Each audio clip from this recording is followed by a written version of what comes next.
আল্লাহ নবী সাল্লাল্লাহু আলাইহি ওয়াসাল্লাম আল্লাহ নবী বলল রাআইতু উমার ইয়াসিরু ফিল জান্নাতি। আল্লাহ নবী হযরতে উমারকে বলছে, ও বাবা উমার, আমি রাসূলুল্লাহ স্বপ্ন দেখলাম তুমি আল্লাহ পাকের রহমতের দয়ার জান্নাতের মধ্যে ঘুরছো। হযরতে উমার বলছে, ইয়া রাসূলুল্লাহ ইয়া হাবিবাল্লাহ, আপনি যদি স্বপ্ন দেখে থাকেন আমি জান্নাতের মধ্যে ঘুরছি, আমি উমার আর নামাজ পড়ব না। আচ্ছা, রাসূল স্বপ্ন দেখছে, কোথায় ঘুরছে? একটু তাড়াতাড়ি কথা বলেন, তাড়াতাড়ি, আমার সময় শেষ, বুঝতে পেরেছেন? ওই জন্য তাড়াতাড়ি বলেন, নালে কিন্তু শেষ করতে পারবো না। হযরতে উমার ঘুরছে জান্নাতের মধ্যে, স্বপ্ন কে দেখছে? রাসূল দেখছে। আর আমরা কি স্বপ্ন কম দেখি নাকি? হ্যাঁ, আমাদের স্বপ্ন আলাদা, আমাদের স্বপ্ন আলাদা। আমরা স্বপ্ন দেখতেছি অমুক মেয়ের হাত ধরে সে পার্কের ভিতরে ঘুরছে, হয় না? হয় না? আমরা স্বপ্ন দেখছি যে অমুক মেয়েকে নিয়ে হলের ভিতরে আমরা ঘুরছি।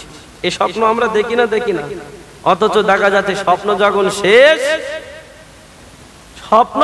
শেষ ও ঘুম ভেঙে দেখে সে ছেঁড়া কাটা হেগে মুতে নেচাকার করে ফেলেছে। ও স্বপ্ন আলাদা আর আমাদের স্বপ্ন আলাদা।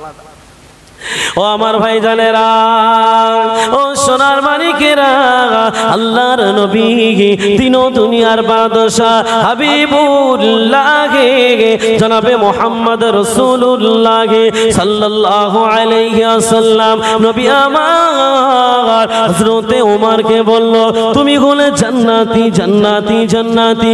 আল্লাহ নবী যখন ওমরকে এই কথা বলল, হযরতে ওমর আল্লাহ নবীকে বলল, ইয়া রাসূলুল্লাহ গে, ইয়া হাবিবাল্লাহ, হুজুর আজ থেকে আমি নামাজ পড়ব না। আল্লাহ নবীকে যখন এই কথা বলল, আল্লাহ নবী হযরতে ওমরকে বলল, ও বাবা ওমর, যাও, চলে যাও, তোমার আজ থেকে নামাজ পড়তে হবে না। আল্লাহ নবী সাহাবী ওমরকে যখন বাড়ি পাঠিয়ে দিল, হযরতে বেলাল আযান যখন দিয়ে দিল, আল্লাহ নবী সাহাবী আযানের আওয়াজ শুনে নামাজ পড়ার জন্য কলিজার ভিতরে জ্বালা যন্ত্রণা শুরু হয়ে গেল। বলুন সুবহানাল্লাহ। জান্নাতের সার্টিফিকেট পেয়েছে হযরতে ওমর, জানেন তো না?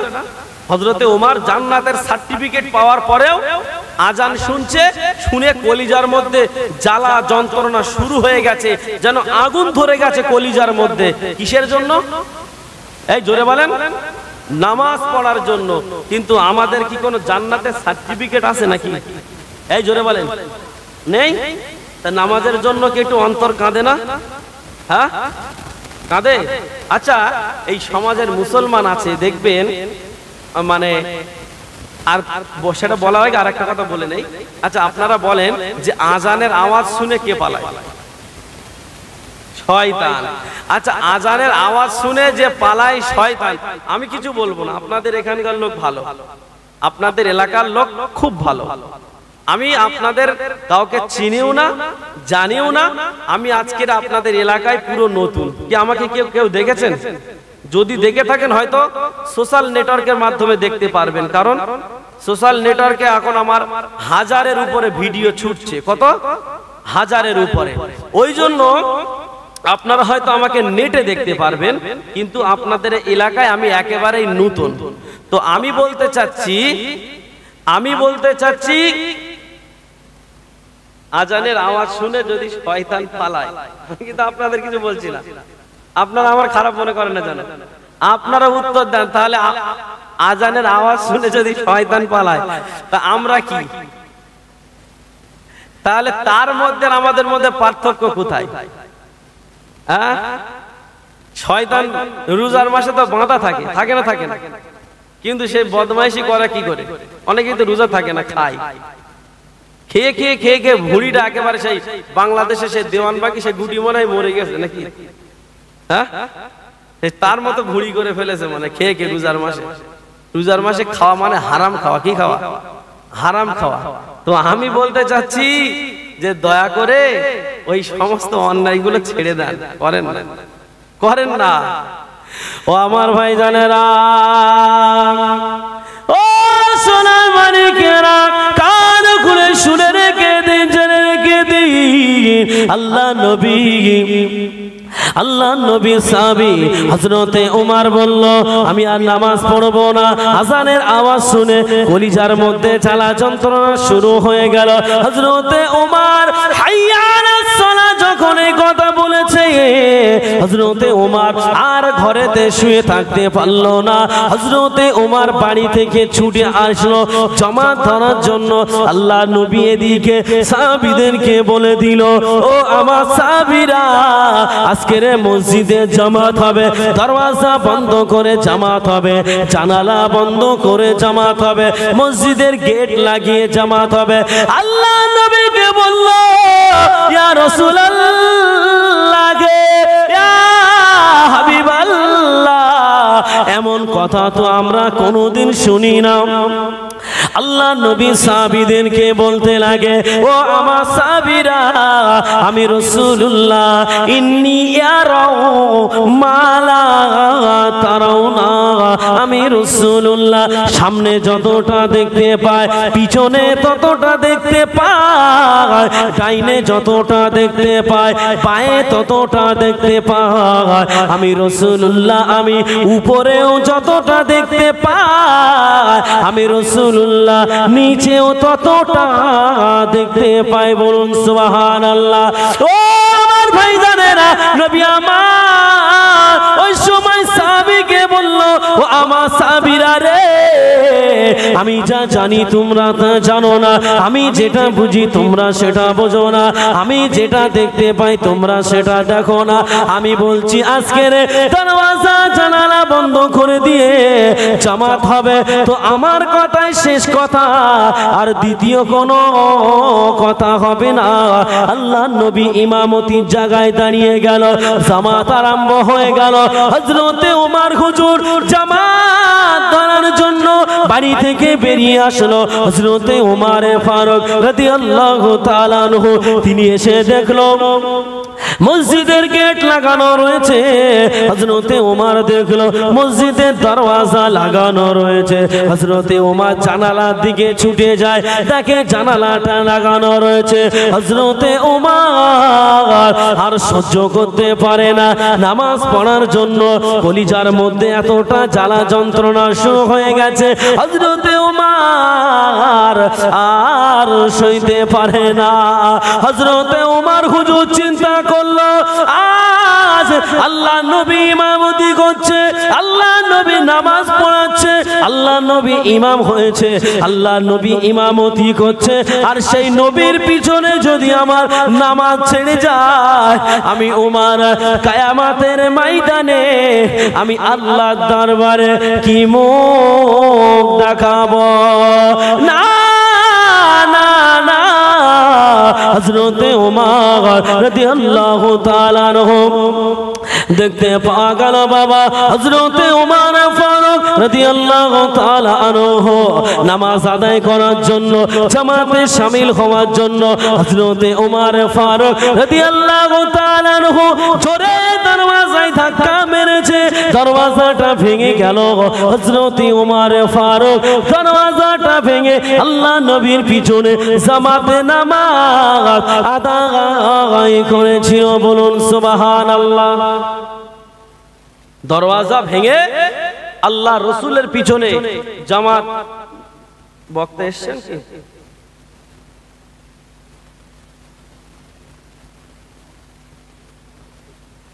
কি বাবাজি? এটা কি শেষ করবো না? ভাইজান এসে গেছে, দেরি হবে, শেষ করতে গেলে 3 ঘন্টা লাগবে। ঠিক আছে, 3 ঘন্টা লাগবে, হবে না।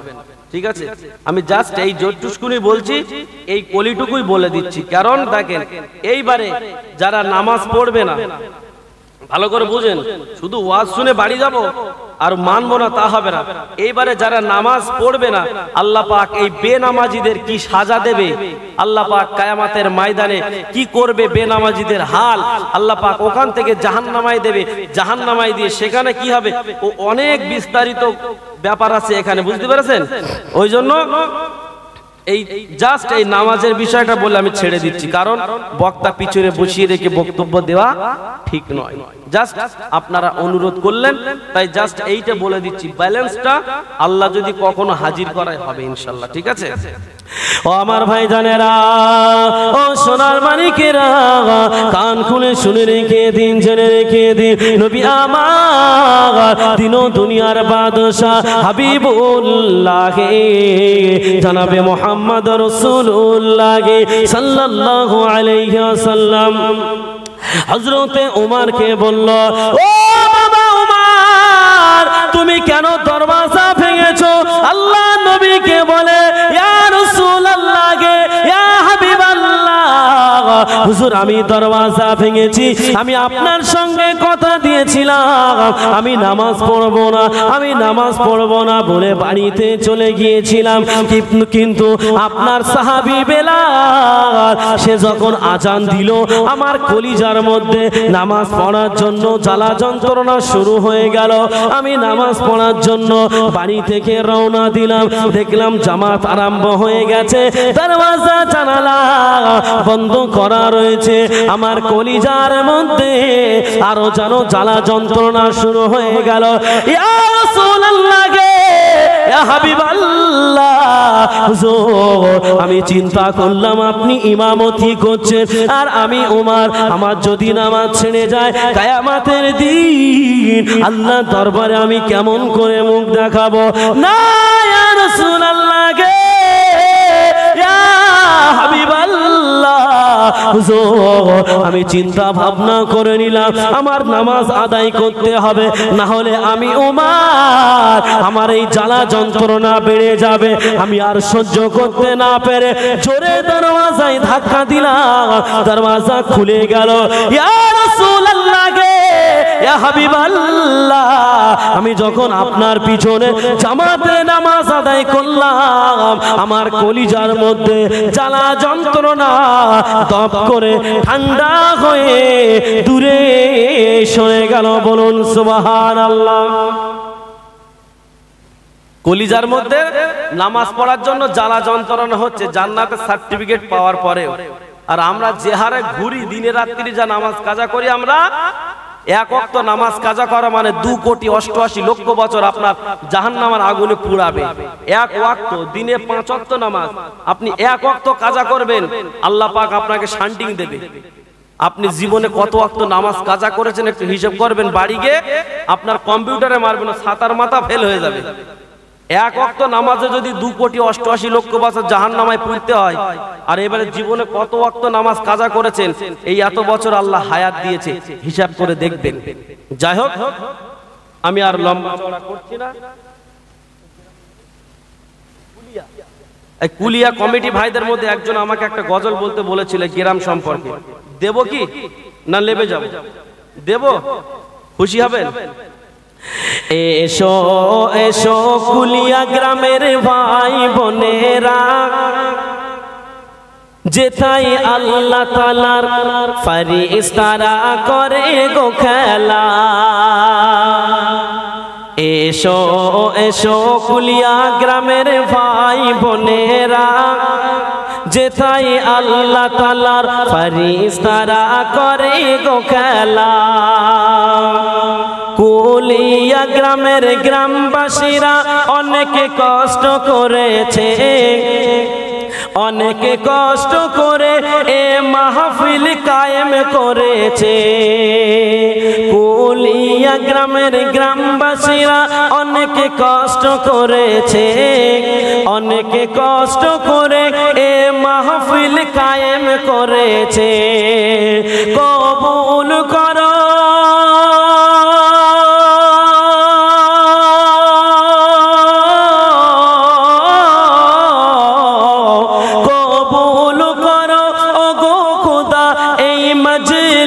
খানা, যে মজলিসেতে তোমার ফারিস্তারা বিছাই যে ডানা। এসো এসো কুলিয়া গ্রামের ভাই বোনেরা, যেতাই আল্লাহ তাআলার ফারিস্তারা করে গো খেলা। কুলিয়া গ্রামের মসজিদেতে যখন আজান হয়, কুলিয়া গ্রামের মসজিদেতে যখন আজান হয়, নামাজ পড়ার তরে এরা মসজিদেতে যায়। কি গো যায় না যায় না? যায়, ছাতার মাথা যায়, জুম্মার দিন যায়, আর বাদ বাকি যায় না। যাই বললে হয়ে গেল? হুজুর কিছু বোঝে না? হুজুর সব বোঝে। কুলিয়া গ্রামের মসজিদেতে যখন আজান হয়, নামাজ পড়ার তরে এরা মসজিদেতে যায়। নামাজ পড়ে রোজা করে জলসা এরা দেয়। নামাজ পড়ে রোজা করে জলসা এরা দেয়। আল্লাহ পাকের নৈকট্য এরা হাসিল করতে চায়। কুলিয়া গ্রামে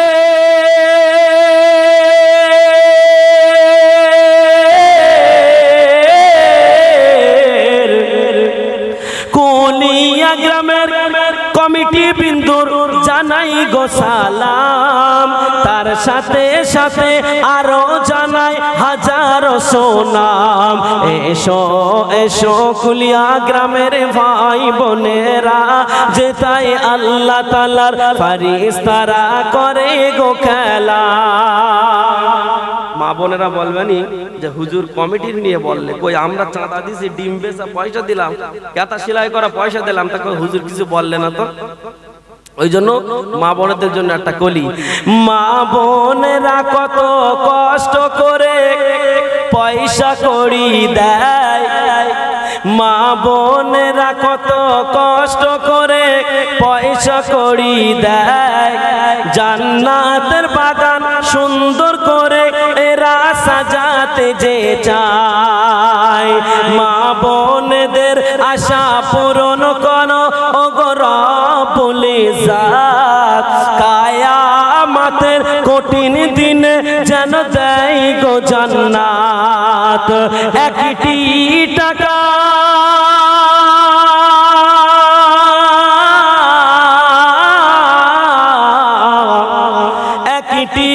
টাকা 10টি টাকা যারা এই জলসাতে দেবে, আখিরাতে অধিক তরে সওয়াব তারা পাবে। এসো এসো কুলিয়া গ্রামের ভাই বোনেরা, যেতাই আল্লাহ তাআলার ফারিস্তারা করে গো খেলা। নারায়ে তাকবীর, হাড় জোরে দান, নারায়ে তাকবীর, নারায়ে তাকবীর। আর লম্বা চওড়া নয়, এখানেই রাখলাম। আর বক্তৃতাটা সম্পূর্ণ করলাম না, অসম্পূর্ণ করে রাখলাম। আল্লাহ যদি কখনো আপনাদের এলাকায় প্রথম আসলাম, যদি কখনো আনে আবার হবে। আর যদি কেউ মনে করেন আমার সঙ্গে যোগাযোগ করবেন, তো কার্ডটা নিয়ে যান।